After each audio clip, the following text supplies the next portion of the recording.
He loved his wife and kids, and he'd love to come down to South Florida, and that's why we wanted to bring it back down here. He was Senior Chief William Ryan Owens, a Navy SEAL who served in 12 combat deployments overseas. But the Owens family will tell you that Ryan was so much more. He was more than a hero and a Navy SEAL. He was a real person.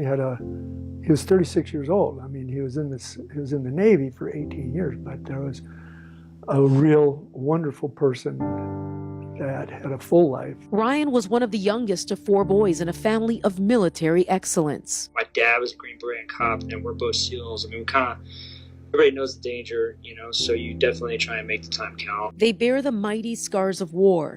They are strong and, yes, tough. But Patriarch Bill Owens says they never hung up the phone without saying the words, "I love you."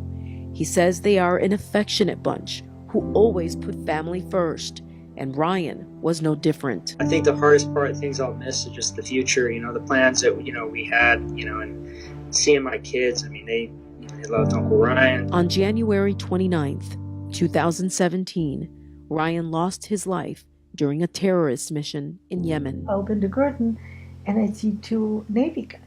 And I kind of knew. I just lost my mind and I started screaming, Bill, Bill, Bill. I'm kind of waking up and walking towards the door, and I realized it was the Navy.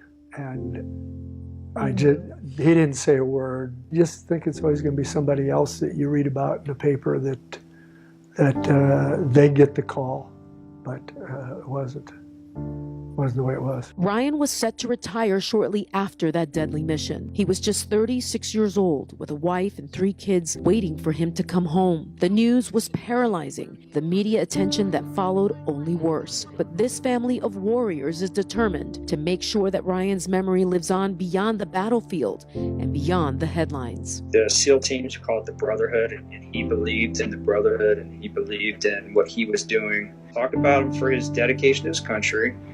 He's a great family man. He loved his family, loved his brothers and father, loved his wife and his kids, loved everybody. He made every second count. And the Owens family will do the same. Ryan's brother John started the Naked Warrior Project, a charity that will build memorials for those SEALs who are killed in combat. His brother's memorial will be the first. On November 10th, the organization will hold its 2nd annual Ryan Owens Memorial Run in Deerfield Beach. Hundreds will embark on a 4-mile beach run in his honor. And on this day, as many honor the war hero, the Owens family will be celebrating Ryan, the amazing father, the loving son, the uncle, and the baby brother who now watches over them. This should be about a testament to Ryan's life, and just propping him up, sharing him with the world, which is actually really hard. It's hard to share something you love